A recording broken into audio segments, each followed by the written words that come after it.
On your regular meeting, Right. I'm just going to put this note over here Thank you. because you want to.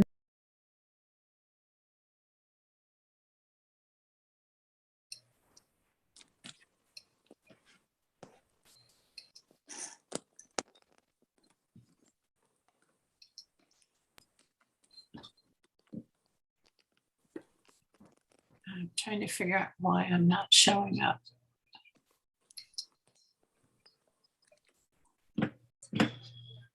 Hey, Mayor, Alderman Hughes, I can hear you.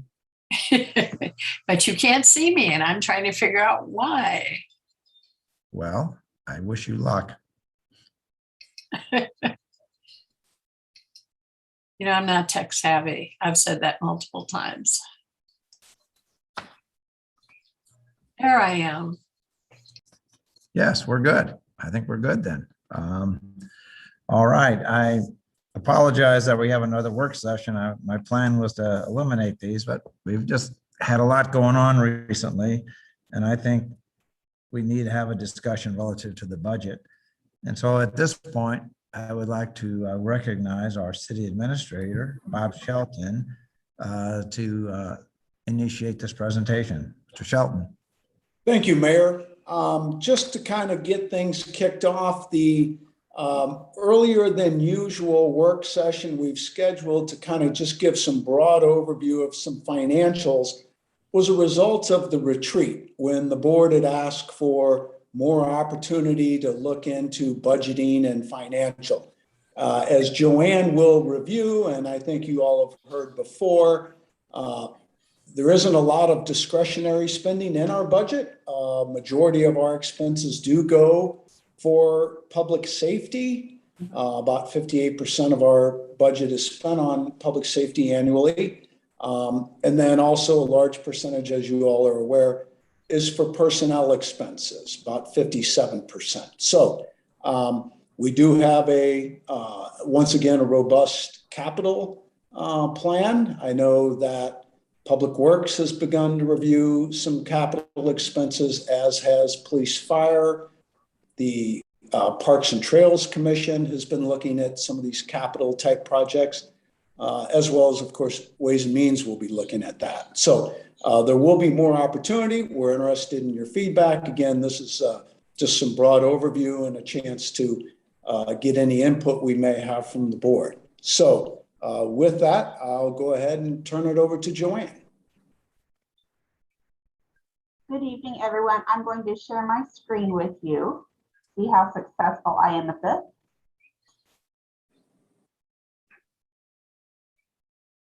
And I did not see it, so Morgan, would you just do this for me so people don't have to wait long for us? Morgan says just 1 minute. She is hustling to make that happen.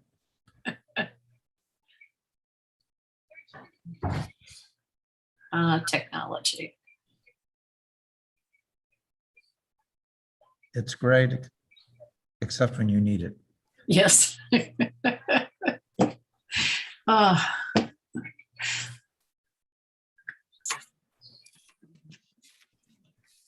Sorry about doing that. I normally can do it, but for some reason it's not showing. I must have not put it in the right spot. Do not worry about it one bit. It'll all work out. We'll get it going here in a second. And I think any second now we're going to be in business.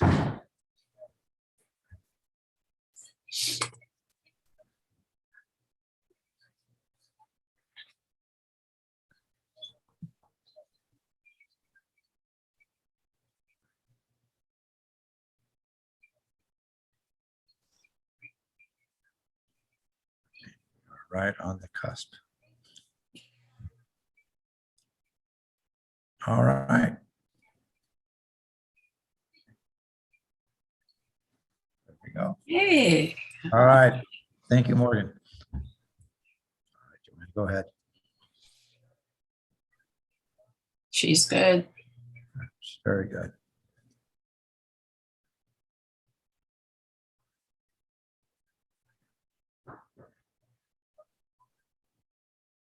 So if you'll go to slide 2, please. There we go. Okay. Good. Morgan, would you go to slide 2 or do you have it for me now? Hold on. Morgan, are you going to advance the slides or can she do it? Okay. Okay. There's will be a slow slight delay when you tell her to advance it, but that's fine. So go ahead. So this is slides from last year's budget, and the reason that I did not update these for this year is because we still are in the projection phase on the revenue side.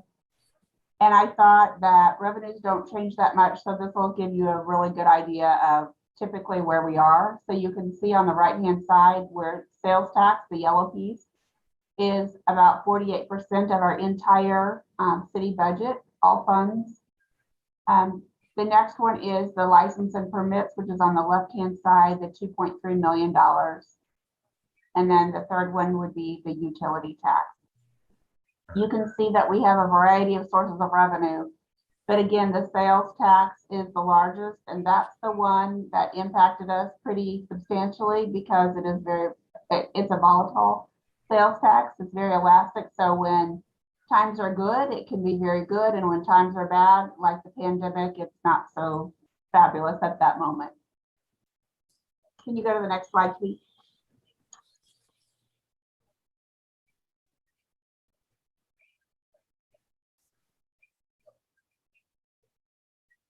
One second. There you go. There. So this is the total expenditures for all funds, and generally the police is the largest of all of those expenditures at 29%. And then ambulance, fire and ambulance is around 25%. So as Mr. Shelton mentioned, that's over 50% just in public safety alone. And then there are smaller pieces throughout, where, as you can see, roads is just 11%, parks and trails 10%, etc. So if you'll go to the next slide, you can see that a percentage, the largest percentage is actually the personnel services.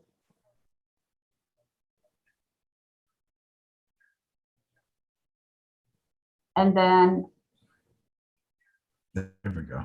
the Right. next slide is contractual outlay to the left, and then the orange piece is the capital outlay to the left, and then contractual services in the orange.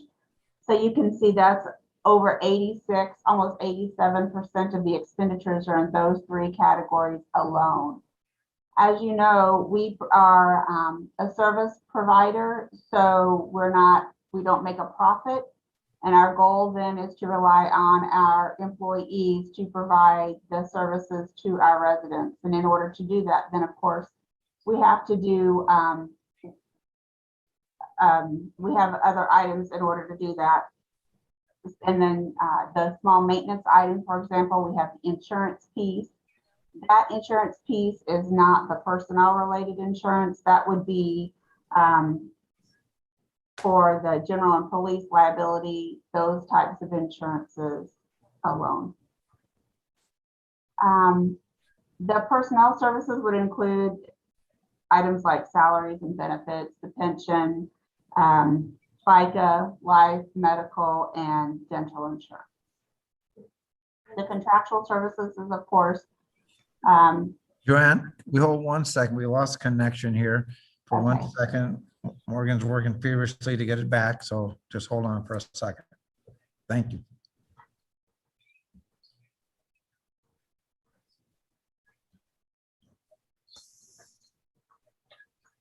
How about those Cardinals? Let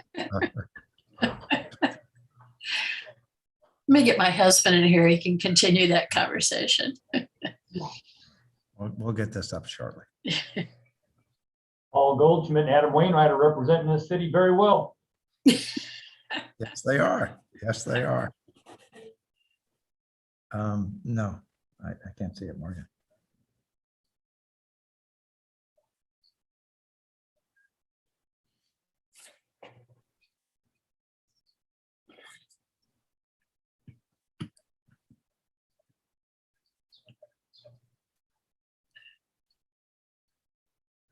getting close.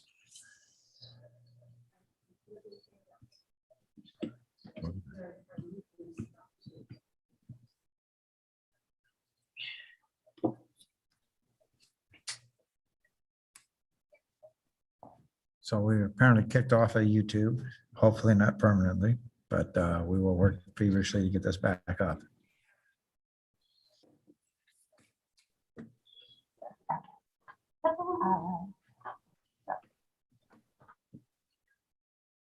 Yes.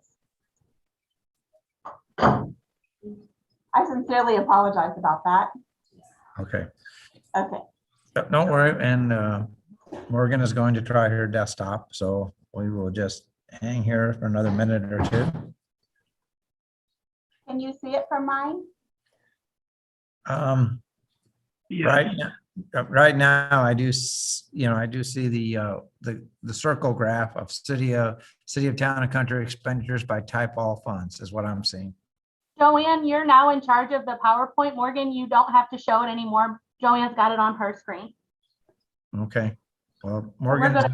Morgan's in her office right now. Joanne, you can go ahead. Okay, 1 second, I think if we give it a minute, Morgan's going to bring back YouTube. That's our challenge right now. Are you sure that YouTube hasn't decided that this is misinformation? We're not sure of that at all. We're not sure at all. There have been Sorry, several- Joanne. been several Russians That's what I was arrested. thinking, Jeff.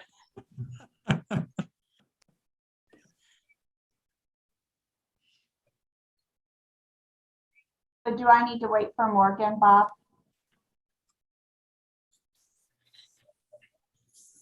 Bob, you're on mute. Yes, let's give it just a minute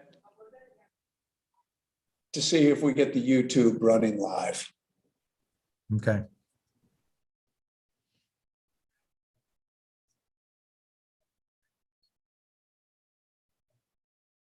I show us running live, so Okay, good to go. All right. Thank you, Joanne. Okay.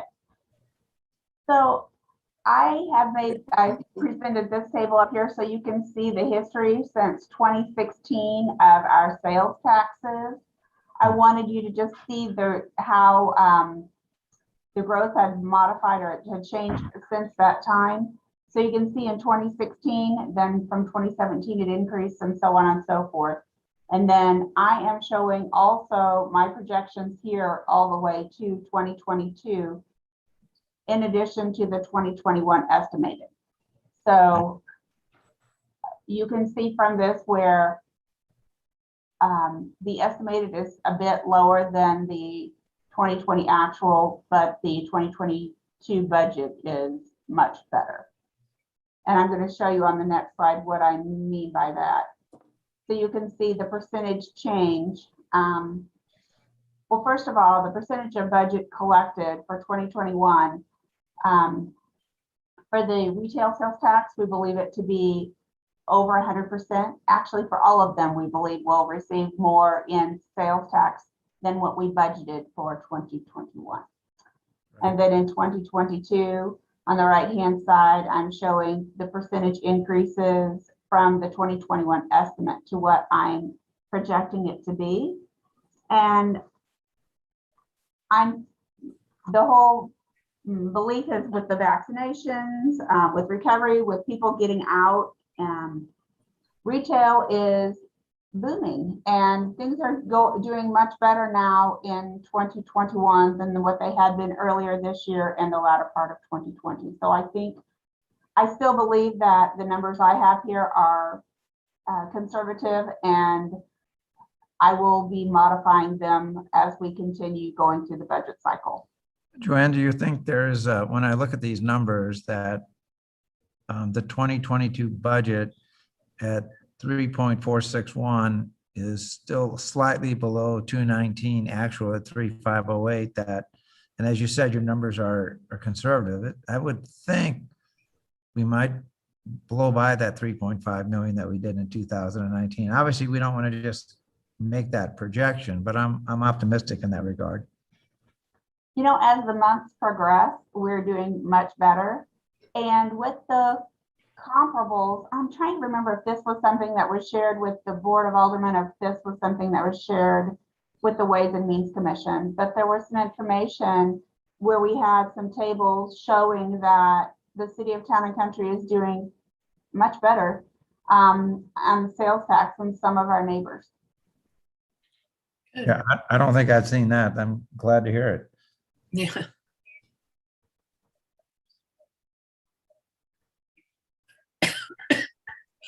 So I wanted to just give you an idea.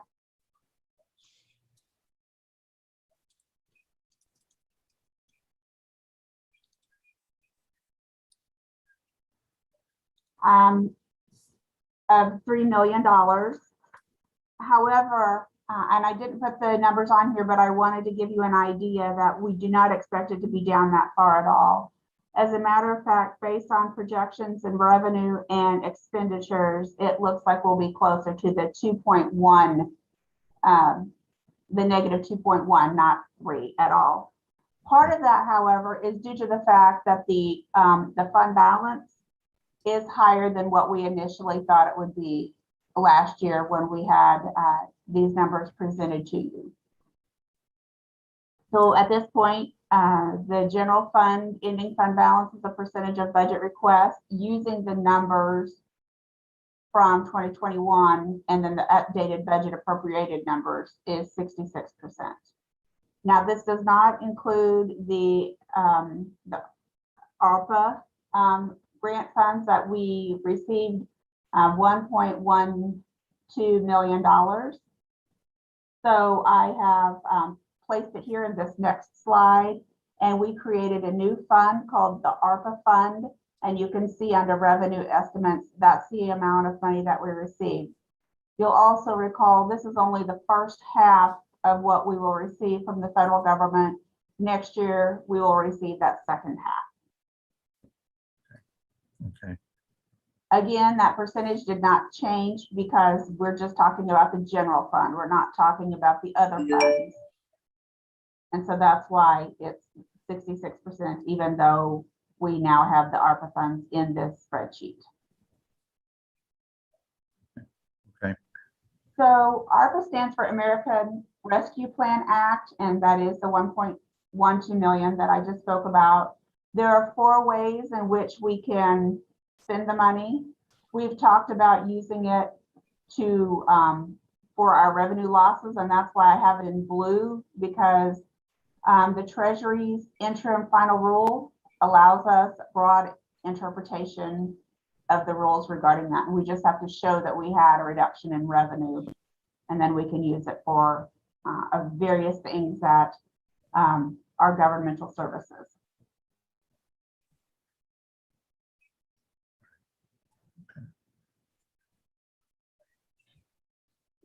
So some of the things that we would like, we believe are major policy issues that require some decision making would be whether or not the board would like to continue with deer management, and if so, if we keep it in the road fund.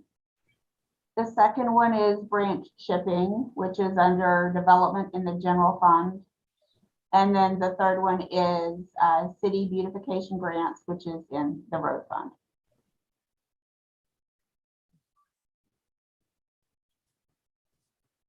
So I wanted to go through with you just a couple of items that are in the capital improvement program. I hope this isn't too small for you, but I'm afraid it is.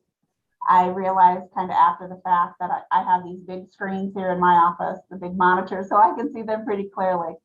But I put in yellow highlights the 2 from the road fund that I thought would be important for you to know. And it is an ongoing one, and that's the road sealing, resurfacing, and slab replacement. We also have the off-road improvements, which start in 2023.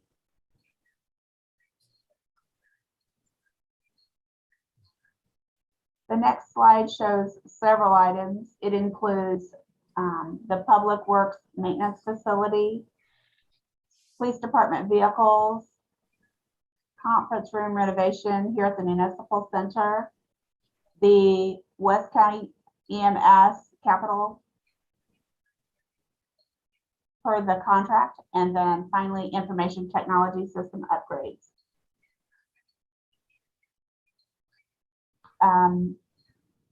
The public works maintenance facility we have in for 2024 at $500,000.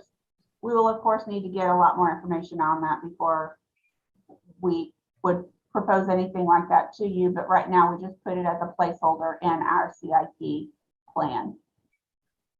Okay. On parks and trails, we have playgrounds for the 3 parks, Drace, Longview, and Preservation Park that we are, of course, we have Drace and we're hoping to get the other 2. Also the trail overlay at Longview, and then finally the sidewalk, which is the Topping Road Improvement Phase 2.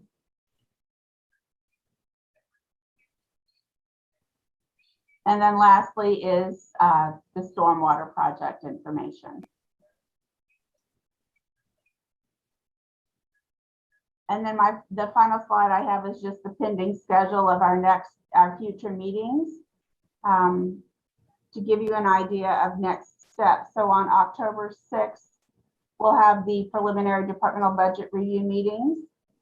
On the 13th is the Ways and Means Commission meeting discussing the budget. November 8th is the budget work session with the Board of Aldermen. The 22nd of November is the public hearing on the budget.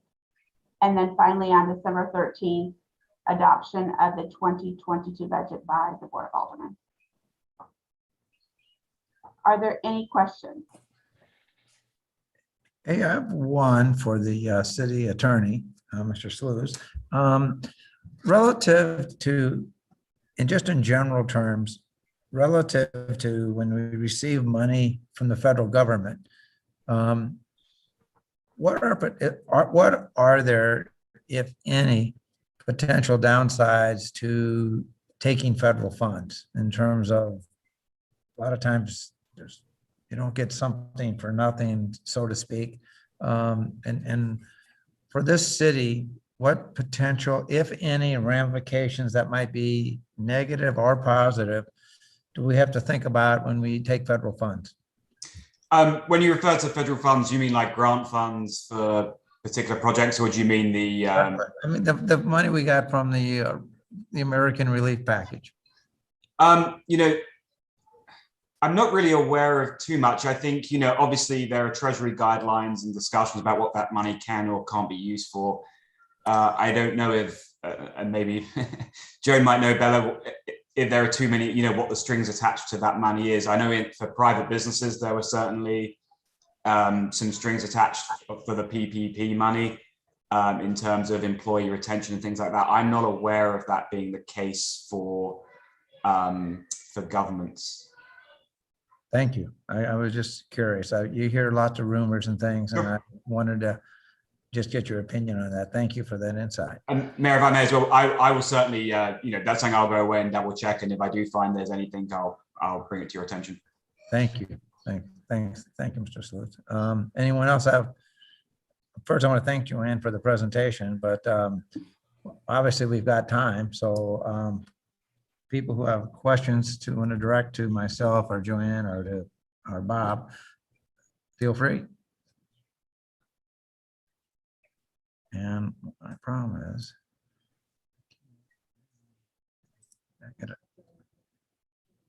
You want me to stop sharing the screen? yeah, you could take your screen down, Joanne. Yeah, I think that would work. That way we could sort of see everybody. Alderman Weezahan has a hand up. Alderman Weezahan, you're muted. Thanks. Yeah, thanks for the presentation. Yes. Could you just go over again the estimates that you have for 2021 that do you feel that were in line with what we had budgeted or ahead of that? Yes, so actually, I'll just tell you by fund if that's okay, because I don't have right at my fingertips, although I could pull it. what they are. So for example, the road fund, we spent less on the road fund by about $200,000. The capital improvement fund is about 300,000 less, and parks and stormwater is about almost 600,000 less.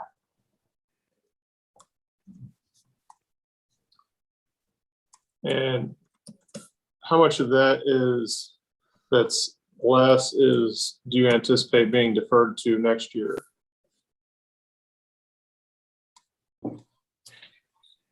I will need to pull that because I didn't pull the deferrals, and I'm sorry about that. That's fine. And then what about the revenue estimates? I mean, is that in line or? So, give me just a second, I can tell you.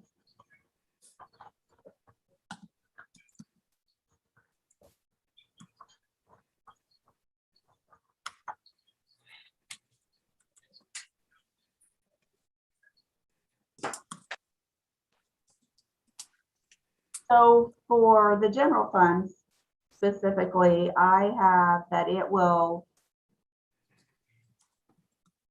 be a little bit behind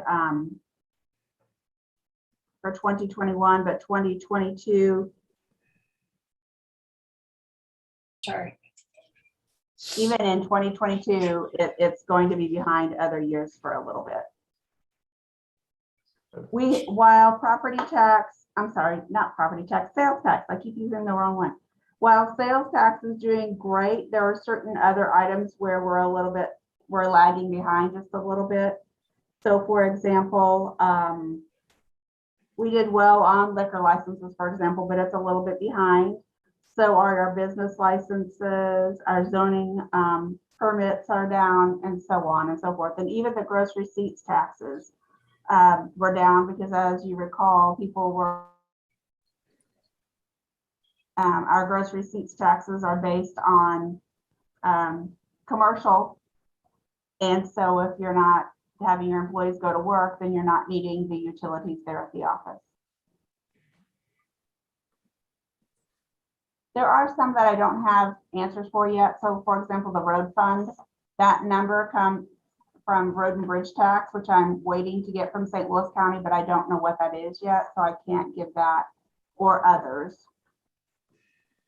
All right, thank you.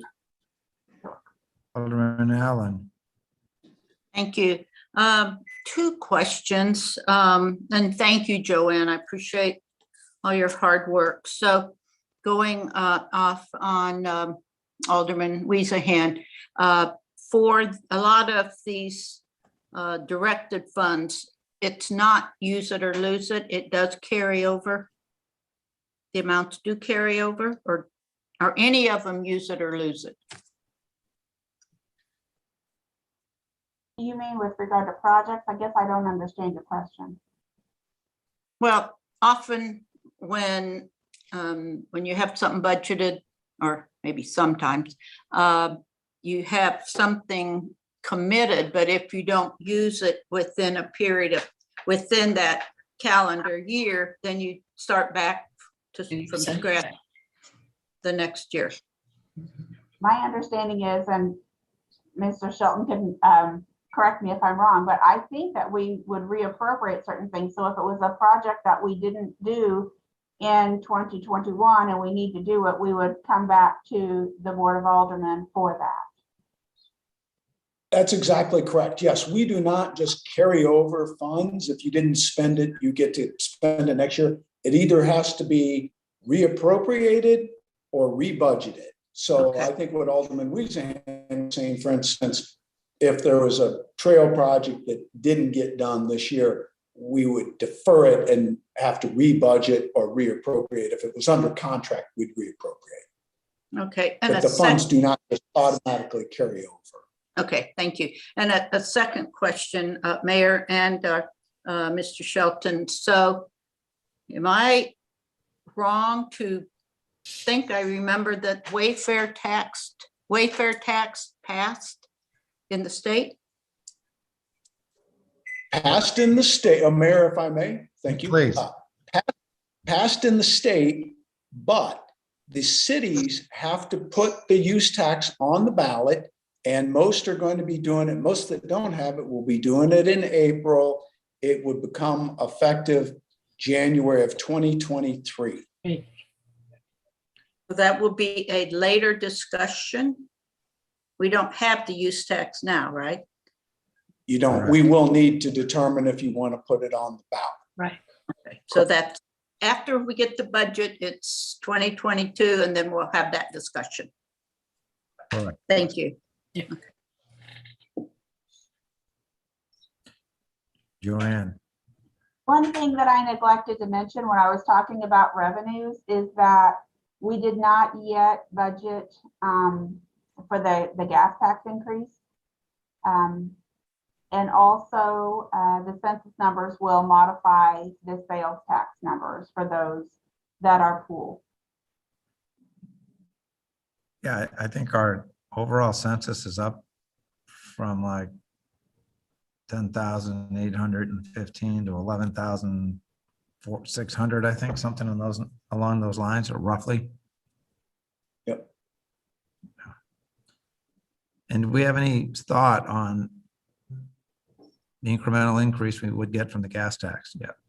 Or is that still too early to know? I haven't done those calculations yet. Okay, that's fine. That's fine. All right. Well, Joanne, thank you very much for that presentation. Thank you. Well, since we have a little time, we might as well have a regular work session. Let me run through this kind of briefly. Anybody have any heartburn over the minutes from last meeting? No. Okay, great. The bill number 2143, relative to the second addendum to the fire protection ambulance service agreement. I think Alderman Whitmire had some questions. I think he had some correspondence with Mr. Shelton over the weekend. Is everyone ready to proceed? Alderman Whitmire, do you still have some further questions, or anyone else for that matter? I do not have any open questions at this time. Okay. Okay. And I think we will also, the next bill, 2144. Mayor, I actually have a question about that. I'm sorry, Alderman, even go right ahead. Sure. So we're going to have West County manage future inspections. Is that correct? Correct. Okay.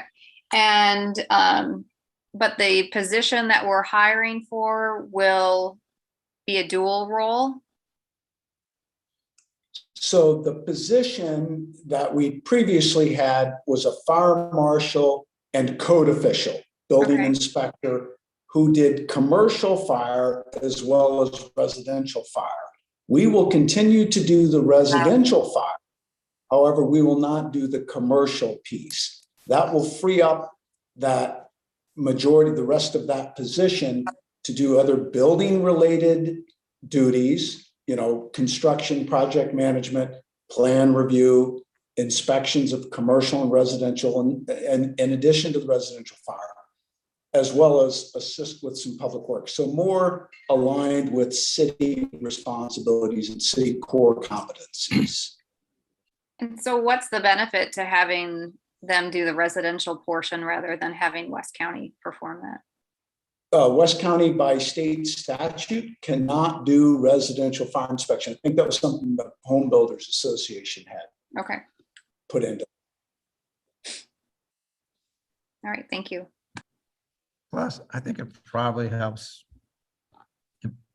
just another way that we work together with West County, and so I think that enhances that relationship a bit. So I'm okay with that for sure. The next one is an ordinance to think about develop an economic commission to be brought up. I know that there's been a lot of discussion, at several discussions, myself with Alderman Perot and other aldermen, and I think that it's been a good discussion. I think that when we bring up that bill, what I would like to do is say, hey, I think this is probably something that needs further discussion before it's voted on tonight. That there are, and I would ask the aldermen who have questions relative to this commission to voice those. I think there are certainly some ability to answer some of those questions tonight, but I think there'll also be an ability over a couple of weeks, maybe even 4 weeks if we need to flush out those answers in further detail. So I think that I look to see this most probably to be continued. I have had a request from an alderman to perhaps to have more than one alderman sponsor this going forward. I think we can discuss that also. So I think there will be a chance to kind of discuss it in the open meeting relative to the questions people may have and have it maybe reviewed by Ways and Means and look at all those issues. So I think I would not anticipate we would go to vote on that tonight, but it would most likely be continued so that the issues that are brought up tonight in the open meeting can be perhaps partially answered tonight, and for the other questions, develop some answers, see if they seem to be satisfactory to the board. Because I think the board, and I think Alderman Perot all feel the same way, that if indeed we decide to go forward with this, I really feel like we've developed a certain degree of momentum and we're making progress on some issues. And I think that this would have to be something that would have to be, I really would be uncomfortable if we couldn't get to the point where it would be at least 7 out of 8 people feel like this is a reasonable thing to do. So I think we need to have it's a big deal to either bring up a commission or to decommission a commission. So shouldn't take any of those things lightly. And so I think we have a good discussion, a good civil discussion, and then we'll most likely, I'm relatively certain that we will continue that at least to the October 11th meeting. And like I said, I think in the meeting itself, we can get into those questions about people have relative to developing this commission, but I just wanted to sort of give a heads up on that. Under new business, I don't see a whole lot of issues, frankly. And are there any, are the warrant list either? I think it's pretty straightforward.